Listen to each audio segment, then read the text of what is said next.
space vampires, trope bingo, and more Mary Sues than a Harry Potter fanfiction. Crap damn! Frack this show! Valvrave, the Liberator, might be one of the biggest messes I've ever encountered. A Mecha series produced by Sunrise of Gundam fame, and showing many of the tropes we've come to expect, Valvrave tells its story with all the complexity and nuance that one might expect from a writing team of lobotomized chimps. To be honest, I don't even know where to start with this show. Plot? In the far-off future of True Era 71, on the neutral space called Dyson Sphere of Module 77, we meet Haruto and Shoko, who are taking part in a hot dog eating contest. Not like that! Though I wouldn't be surprised, their sexual tension is so thick you could cut it with an actual knife. Haruto hopes to confess his love to Shoko, but things keep getting in the way. The usual high school stuff, like friends, sports games, and of course encountering 5 incognito agents from Duracia,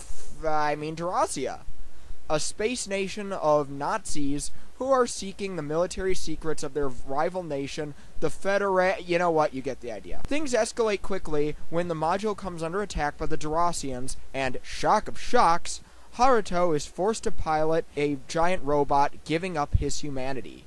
Literally. This robot, the Valvrave, is a mech that can only have one pilot once you sign up for it, and it turns you into a space vampire.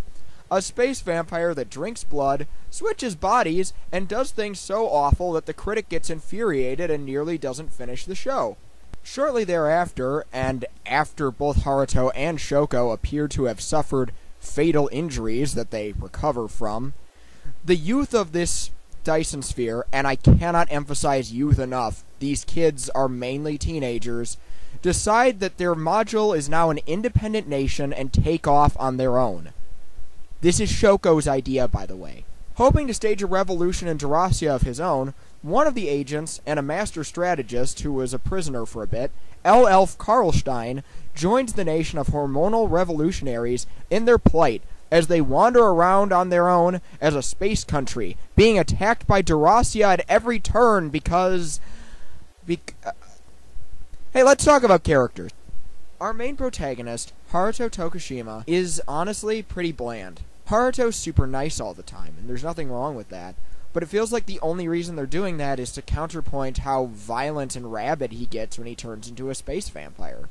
Honestly, he's also just not that good of a lead. He's terrible at decision making, and yeah, I guess that's meant to be his only fault, but it's a pretty infuriating only fault. The only choice that he ever makes throughout the entire series is to become a space vampire in the first place. Beyond that, he doesn't really have any agency in the things that happen to him, and that leads to a lot of problems in this show. Counterpointing Haruto is Shoko, who I tend to refer to as Mary, as in Mary Sue. Shoko is one of the most annoying characters that I've encountered in a very long time. Shoko's ideas are always portrayed as if they are the most charismatic and awesome ideas that anyone could come up with.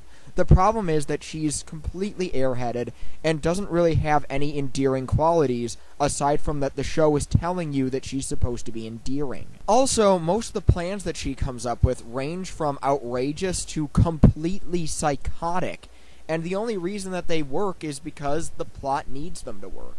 The Space Nation? This thing really should have fallen apart, but everything seems perfectly harmonious. You can't really argue that it's supposed to be a Lord of the Flies situation, because everything's pretty much all good, except when they get attacked or when Haruto goes all space vampire. Even at one point, when they have some troubles on the ship, Shoko resolves it by getting a former pop idol to choreograph and produce an entire musical number. And it works perfectly, without a hitch. The said pop idol is another lead, Saki Rukino, who is unfortunately one of the most uneven characters in the entire series. When she's first introduced, she's very shy and aloof, but when it's revealed that she used to be a pop idol, she's suddenly vivacious and classic tsundere, angry on the outside, but really soft and sweet on the inside. One of the biggest problems with Saki is that they set her up from the beginning wanting you to think that she's supposed to be some type of tragic character. The problem being that her main tragedy is that she doesn't feel like she's famous enough, and this is enough to make her want to pilot a Valvrave.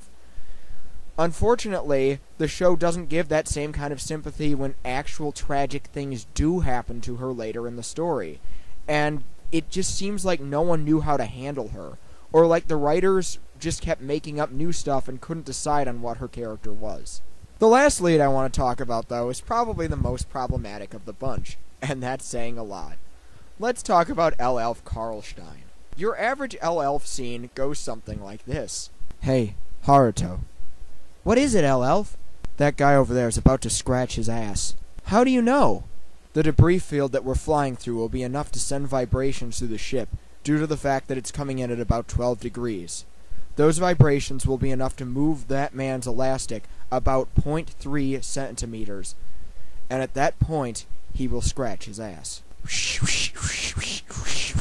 Called it. The problem with having a character like Elf Karlstein in your story is that you're stuck with a character like Elf Karlstein. The thing with any genius is that you have to come up with a way of making them look like a genius, and unfortunately, this show decided to use the Psych method. I coined this term because in the TV show Psych, the main way that they make Sean and Gus look like geniuses is by making everyone else around them lack some basic common sense. Now, in that show, it still kind of works, because it's still fun and engaging. But in this show, all of the characters already come off as so dumb that it's not doing them any favors. And with Elf's godlike ability to predict things, you'd think nothing would come off as a threat anymore. This is not the case, though, as our heroes are regularly threatened by the Duracians. And if you're wondering why I'm calling all of the leads such problematic characters, it's because they are problematic. There really aren't many good characters in this show. Most of them are just archetypes and nothing beyond that. The glasses chick, the awkward nerd, the Shota bait, Isaac Joel. None of them are actual, well-thought-out characters, except for two who do come to mind. The first is Thunder, who's completely ridiculous and the tough guy type, but there's a little bit more to him than that. He's kind of fun in a goofy, I'm gonna make totally out there Kamen Rider references sort of way. He's pretty fun. The other character is Akira, who is a shut-in nerd at the beginning of the series, but she has a real character arc and grows from where she starts at the beginning to where she is at the end of the season. Unfortunately, her arc is entirely related to Shoko, but she still works pretty well as a character. Since Valvrave is a mech show, it'd be pretty remiss not to talk about the mecha, though I'm not sure there's a whole lot to say about the mechs themselves. The Valvraves are actually pretty interesting looking. Yeah, you've got your color-coordinated Sentai team thing going on, but beyond that, they're all pretty original. The Duracian mechs, on the other hand, I can't say the same for. They range from being extraordinarily boring to just ugly, and they're kinda laughable more times than not. I guess the most interesting thing about Haruto's Valvrave is the bizarre little AI in it. It comes up on his computer screen. It's this little cutesy girl, but she seems like she's a pervert, and she seems to spur every horrible act Haruto does as a space vampire. I think the biggest problem with Valvrave is the story. It can't seem to decide what kind of tone it wants. It seems to want to be serious, but every time it tries to tackle any serious subject matter, it usually just lands flat on its face, and does it either in a ridiculous sense, like the scene where Shoko has the classic Sunrise anime, adults are just mean argument with an adult who actually goes on to say that to be an adult means not having a conscience, which is hilarious. Or other scenes that try to build drama, like the season finale that features the Duracians not only drilling a hole in the Dyson sphere, all the while shooting gas out of the drill as if getting sucked into the vacuum wouldn't be enough to kill people, but also attacking the Valvraves by flying up to them with giant heating pads to make them overheat.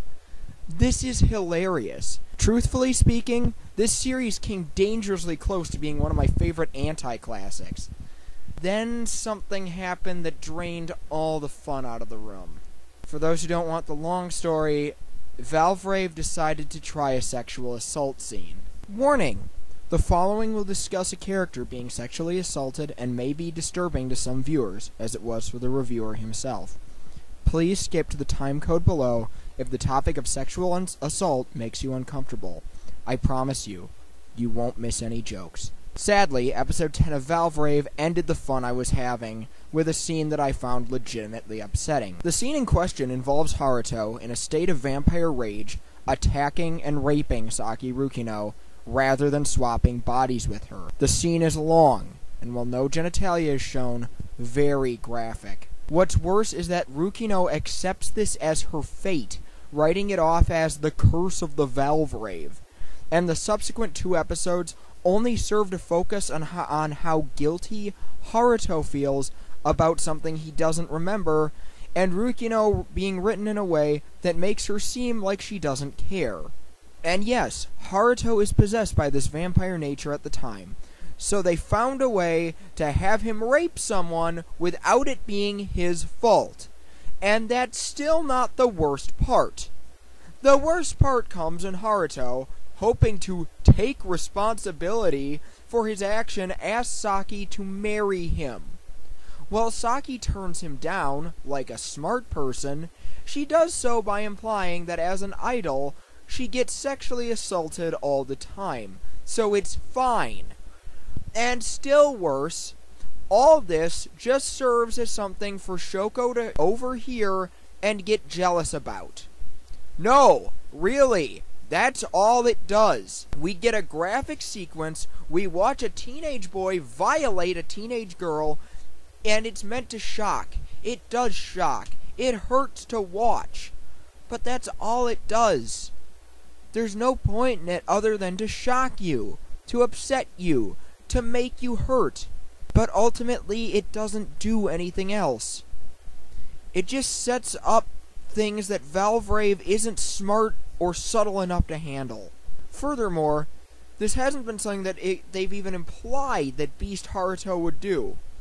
His OS really seems to want sex to happen, but there's never any indication that it could do that. The closest thing we have is Saki explaining to a girl that Haruto almost body swaps with her because of the way she's dressed. It made him wanna assault her.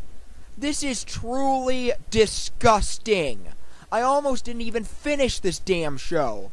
This Valvrave sequence is the reason why I'm even reviewing this today. This is garbage. This is garbage of the highest degree. I guess at the end of the day, that's really Valvrave's only card. Most of what it does is generic, and when it's not doing uninteresting things or hilariously tripping over itself, it's just trying to push things to the limit through shock value.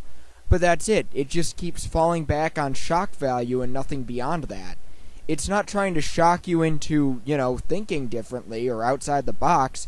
It's just shocking you for the sake of shocking you. Aside from being unintentionally funny at the beginning, there's almost nothing good I can say about this show. I know this has been really negative, but I'm not sure that there's much I can say that is good. Is there anything really good about this series? Well, as it so happens, the theme song, Preserved Roses, is fantastic. The song is done by Mitsuki Nana and TM Revolution, and their voices complement each other perfectly. The song's fantastic, and it gets you really pumped for what you're about to see, until you realize that you're watching Valvrave. At the end of the day, this show is just really awful. Really, really awful. At least there were points early on where it was hilariously bad, but just because of that one scene, anything that was enjoyable about it is gone for me, and now it's just something that I really want to fail. Like, desperately. I want this series to not make an impact. As I'm uploading this, in the next couple months, Valvrave's second season is about to start. I don't plan on watching it, and I encourage you to do the same. This series is a mess, and it's not even a series with any wasted potential. It's just bad, beginning to end. And the less crap like this we get, the better. Let's hope that I find something more entertaining for next time. And until then, keep on spocking in the free world. It looks like I have to keep on spocking, 'cause I know you aren't.